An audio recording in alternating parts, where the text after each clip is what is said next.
जय हिंद, नमस्कार, very good morning to all of you.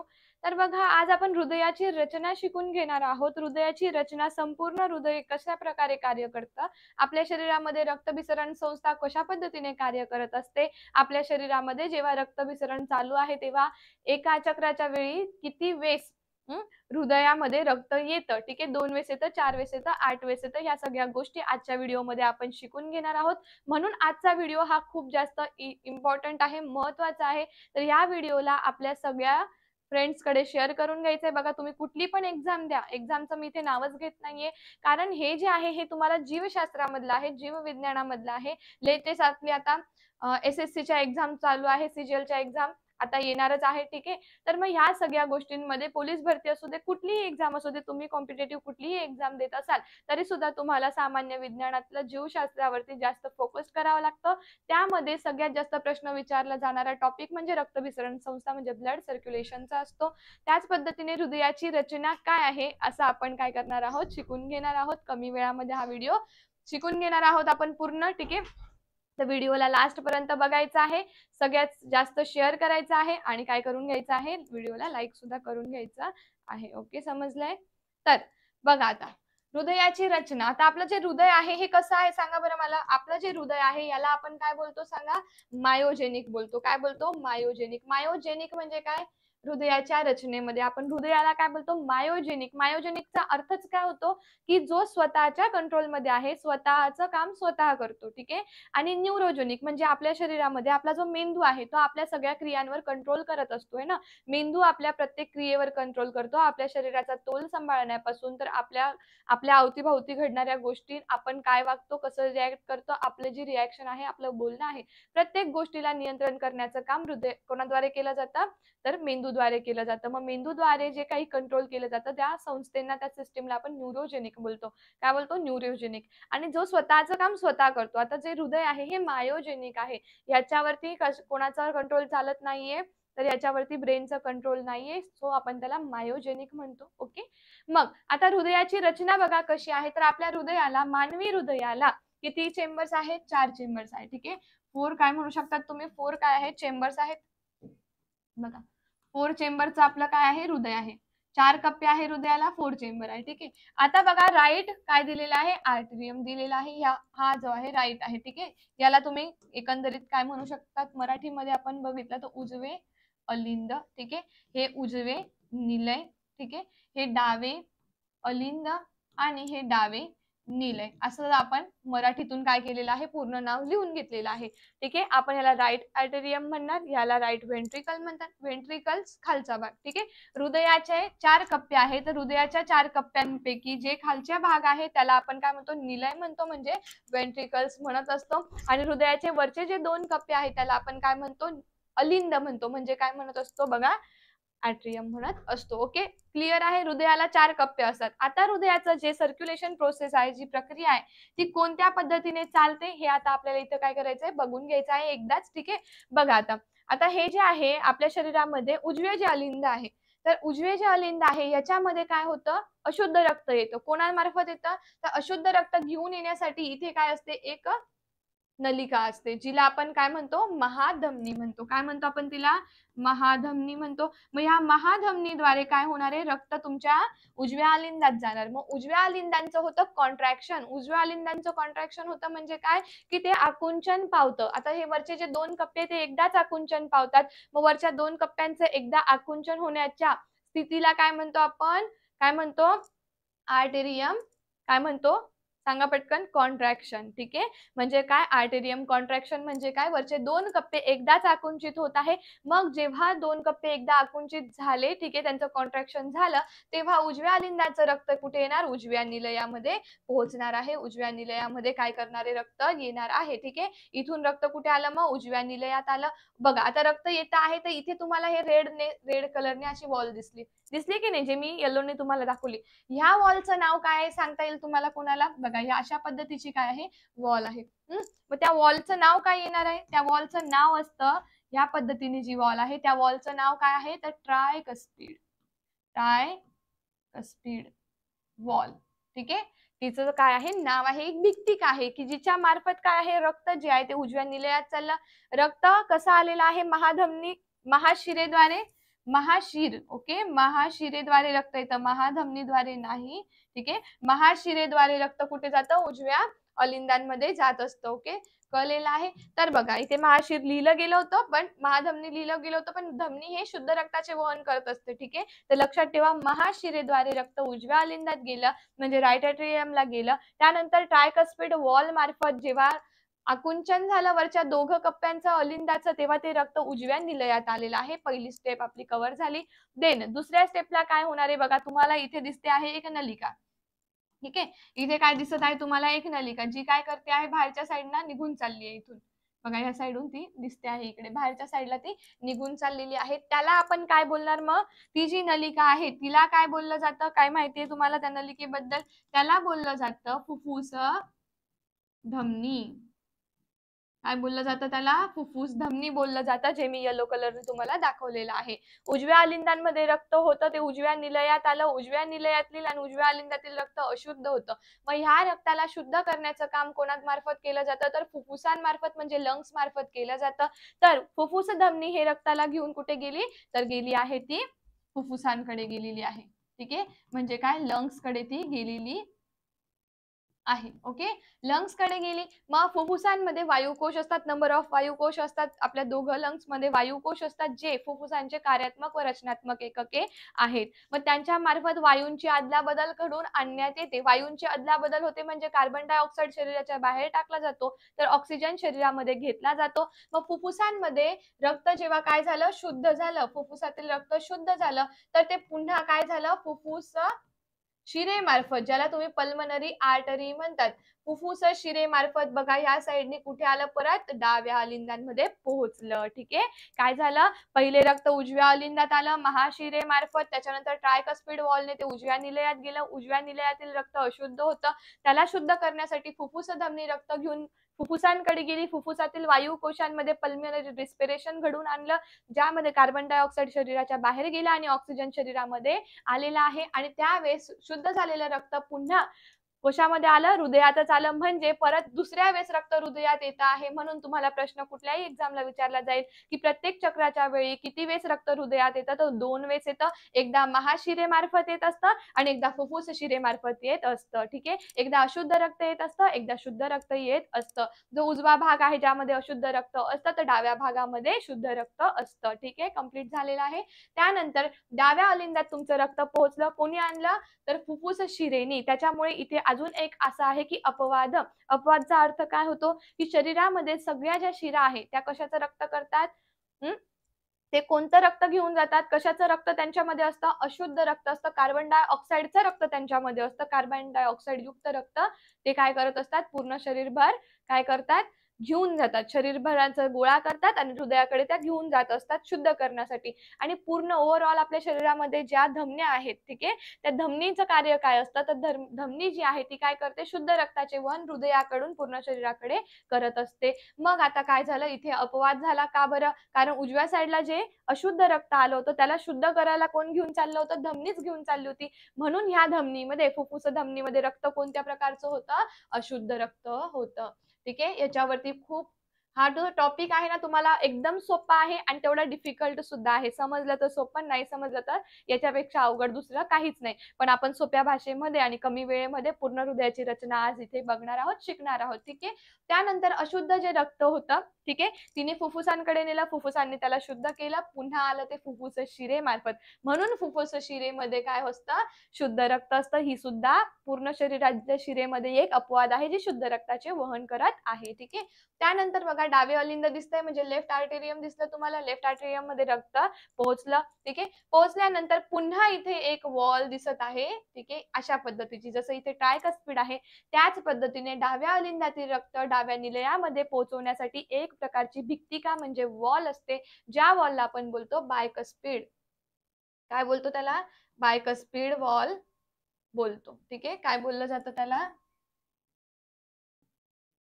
Bicuspid wall बोललं जातं. इथे वॉलला बायकस्पिड म्हणून ओळखतात. हे बघा, ही अशा पद्धतीची जी आहे तिला बायकस्पिड म्हणून ओळखलं जातं. मग तिच्या मार्फत काय होणार आहे, रक्त कुठे येणार आहे, डाव्या निलयामध्ये येणार आहे. रक्त कुठे आलं, डाव्या निलयामध्ये. मग आता जेव्हा डाव्या बघा, उजव्या आणि डाव्या अलिंदांचे आकुंचन होते तेव्हाच त्यांच्या खालच्या असलेल्या चेंबरमध्ये रक्त पोहोचतं. म्हणजे मग ते उजवी साईडला असू दे किंवा डाव्या साईडला असू दे. ठीक आहे. मग आता डाव्या निलयामधून एक काय निघते, एक रक्तवाहिनी निघते जिचं नाव आहे महाधमनी. काय नाव आहे तिचं, महाधमनी. मग या महाधमनीद्वारे काय होत आहे, रक्त पूर्ण शरीराला पोहोचवलं जातं. रक्त कशा पद्धतीचं असणार आहे माता, शुद्ध. ठीक आहे. डाव्या बाजूला रक्त शुद्ध, उजव्या बाजूला कोणतं होतं, रक्त अशुद्ध होतं. जी कोणी आणलं होतं, महाशिरेने रक्त घेऊन आलेली आहे. आणि महाधमनी पुन्हा शरीराकडे, महाधमनी कुठे चाललेली आहे, शरीराकडे. समजलंय सो, की आपल्या शरीरामध्ये रक्तभिसरण संस्था जी आहे ती हृदयामध्ये कोणत्या टाईपने चालते, कशा टाईपने, कशा पद्धतीने चालत असते, हे तुम्हाला डिटेलमध्ये हृदयाची रचना आज मी इथे या शॉर्ट व्हिडिओमध्ये सांगून टाकलेली आहे. जास्त वेळ न घेता तुम्हाला कुठल्याही भरतीला उपयुक्त असेल अशी माहिती आपण आज इथे घेतलेली आहे. ठीक आहे. अजून याच्यामध्ये काही प्रॉब्लेम असेल तर तुम्ही विचारू शकतात. आणि बघा, आता जसं की आपण असा विचार केला की आता हे जे हृदयाचं आकुंचन होत आहे, ठीक आहे, मग ह्यामध्ये काही कार्डियक सायकल असतं. आपलं जे हृदय आहे, ठीक आहे, हे हृदय जे आहे ते एका मिनिटाला किती वेळेस बीट होतात, त्याचे किती वेळेस धडकतं, है ना. है ना, आपण काय बोलतो की आपले जे बीट आहे ना, किती आहे, तर मग किती सांगता येईल, एका मिनिटाला हृदय किती वेळेस काय होणार आहे, त्याचे हृदयाचे ठोके पडणार आहे. तर मग काय आन्सर येणार आहे, 72. ठीक आहे. जे अडल्ट असतात, अडल्ट म्हणजे प्रौढ, ज्यांचं वय 18च्या काय आहे, वरती आहे, त्यांच्यामध्ये एका मिनिटाला रक्त जे आहे हृदयात जातं, आकुंचन होतं, प्रसरण होतं, म्हणून एका मिनिटाला 72 ठोके पडतात. ठीक आहे, हार्टमध्ये. हे एक इम्पॉर्टंट झालं. त्याच्यानंतर आपल्या शरीरामध्ये जेव्हा आकुंचन होते, कशाचे, अलिंदांचे आकुंचन होते. ठीक आहे. अलिंदांचे आकुंचन होणे, त्याला किती वेळ लागतो, मग अलिंदांचे आकुंचन व्हायला 0.1 सेकंद लागतो. किती लागतो, 0.1 सेकंद. बघा, हे दोन वरचे कप्पे आहे ना, या दोघांचं आकुंचन म्हणजे कॉन्ट्रॅक्शन व्हायला किती वेळ लागतो, 0.1 सेकंद वेळ लागतो. मग निलयाचे आकुंचन, ठीक आहे, कोणाचे आता सांगितलं आहे, निलयाचे म्हणजे व्हेंट्रिकल्सचे आकुंचन व्हायला किती वेळ लागत असेल, मग 3 सेकंद लागतात. किती लागतात, 0.3 सेकंद लागतात. मग आता अलिंदांचे पण आणि निलयाचे म्हणजे काय, तर बघा, हे हृदय आहे, हृदयाचे हे वरचे दोन कप्पे, खालचे दोन कप्पे, हे झाले अलिंद, हे झालं निलय. ह्या दोघांचं एकत्रित शीतीकरण होण्यासाठी, शीतलीकरण म्हणजे दोघं एकाच वेळेस रिलॅक्स पोझिशनला गेलेले आहेत, त्या वेळेसचा वेळ किती असतो, आपण काय बोलणार, एकत्रित शीतलीकरण. काय बोलणार याला, एकत्रित शीतलीकरणाला वेळ किती लागणार,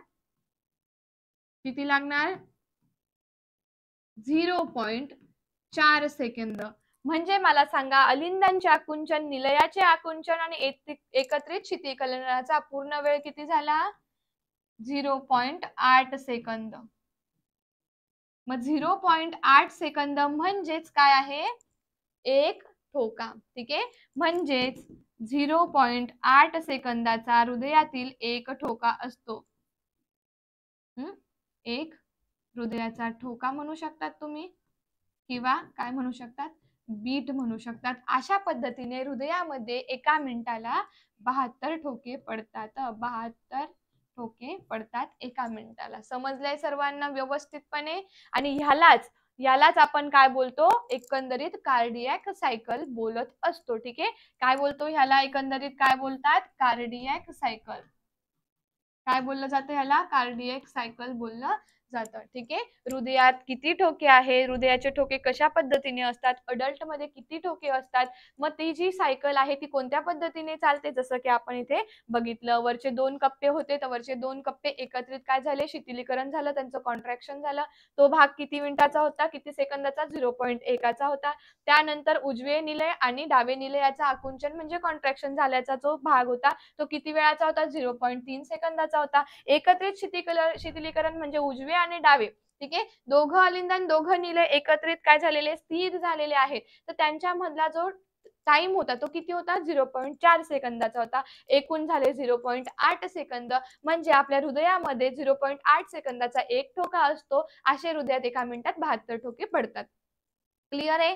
आता बघा नॉर्मल बीपी, आपलं जे नॉर्मल ब्लड प्रेशर असतं, ब्लड प्रेशर किती आहे, नॉर्मल ब्लड प्रेशर किती आहे सांगा बरं, माहिती आहे तुम्हाला कोणाला, किती येईल नॉर्मल ब्लड प्रेशर जे आपलं असतं ते 120 ते 80 mmHg असतं. किती असतं, 120 ते 80 mmHg असतं. ओके, ह्या परीक्षेला विचारलं जातं. देन आता तुम्हाला जर विचारलं गेलं की हायपोटेन्शन कोणाला म्हणतात, तर बघा हायपोटेन्शन म्हणजे काय, रक्तदाब कमी झालेला आहे. हायपोटेन्शन म्हणजे काय, रक्तदाब तुमचा कमी झाला. आता इथे 120 आणि 80 होतं, इथे येणार 100 आणि इथे किती येणार 60. हे काय झालं तुमचं हायपोटेन्शन म्हणजे काय, रक्तदाब कमी झालेला आहे. रक्तदाब कमी होणे म्हणजे झालं हायपोटेन्शन, रक्तदाब जास्त होणे म्हणजे झालं हायपरटेन्शन. काय झालं आहे, हायपरटेन्शन. मग आता आपण बघणार आहोत हायपरटेन्शन मध्ये काय होणार आहे. हायपरटेन्शन म्हणजे उच्च ताणाची स्थिती. काय आहे, उच्च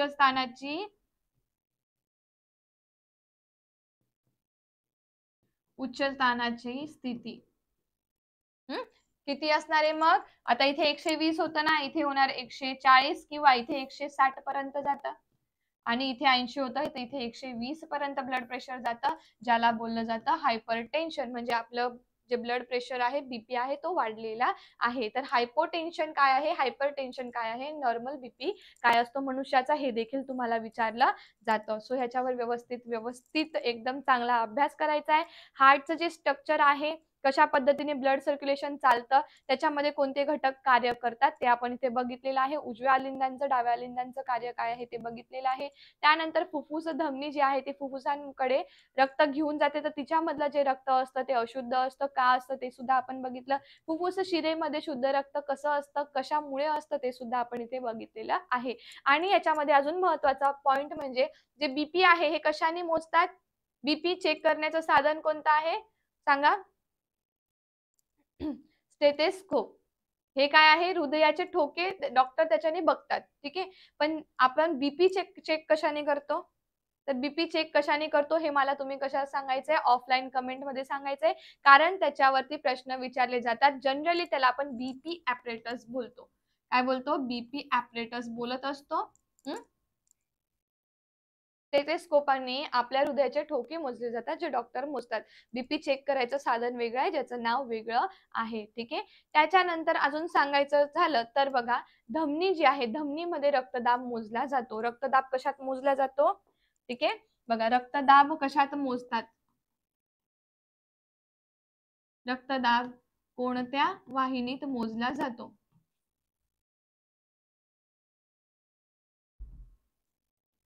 मोजतात. काय लिहिणार मग, कोणत्या वाहिन्या आहेत, आपल्याला 3 वाहिन्या आहेत ना, बघा तिकडे चाललंय आपलं अक्षर. पहिली आहे धमनी, दुसरी काय आहे शिरा, तिसरी काय आहे केशवाहिनी. मग कशामध्ये रक्तदाब मोजला जाईल, तर धमनीमध्ये रक्तदाब मोजला जातो, कारण धमनीमधला जो रक्तदाब आहे तो 10 ते 100 mmHg इतका असतो. mmHg म्हणजे मर्क्युरी इन मिलीमीटर. शिरांमध्ये 10 ते 20 काय असतो फक्त mmHg रक्तदाब असतो. केशवाहिन्यांना आपण शिरा आणि धमनींना जोडणारा दुवा म्हणतो. काय म्हणतो, शिरा व धमनींना जोडणारा दुवा, जोडणारा दुवा म्हटलं जातं. करेक्ट झालं, क्लिअर झालेलं आहे. तर आज आपण रक्तभिसरण कसं होतं, हृदयाची रचना कशी आहे, हे थोडक्यात जाणून घेतलेलं आहे. ठीक आहे. व्हिडिओ आवडल्यास व्हिडिओला काय करा, लाईक करून घ्यायचा आहे. आपल्या सगळ्या फ्रेंडकडे शेअर करायचं आहे. आता तुमच्या ज्या एक्झाम येत आहे, एक्झामसाठी जे प्रिपरेशन तुम्ही करत आहात, त्यासाठी खूप बेस्ट ऑफ लक. चला bye bye. Take care. Wish you all the best. आपल्या ॲपला डाउनलोड करून घ्या. ॲपमध्ये तुम्हाला पी-डी-एफ सगळ्या मिळूनच जाणार आहे. टेलिग्रामचं चॅनल सुद्धा आहे. टेलिग्रामच्या चॅनलवर आपल्या सगळ्या डिटेल अपलोड केलेल्या असतात. तुमची काही एक्झाम येत असेल, एक्झामबद्दल पण डिटेल तिथे अपलोड केलेल्या असतात. सो तिथे जाऊन तुम्ही चेक करू शकता. ठीक आहे. सगळ्यात आधी काय करायचं आहे, आपलं टिक्कर मराठी एस-एस-एन रेल्वे एक्झाम चॅनलला सबस्क्राईब करून घ्यायचं आहे. कारण त्याच्यावरती तुम्हाला भरपूर व्हिडिओ बघायला मिळणार आहे. तुमच्या कन्सेप्ट सुद्धा क्लिअर होणार आहे. येत्या एक्झामसाठी खूप खूप बेस्ट ऑफ लक. बेस्ट विशेष आमच्याकडनं. Bye bye. Take care. Wish you all the best. जय हिंद. Thank you.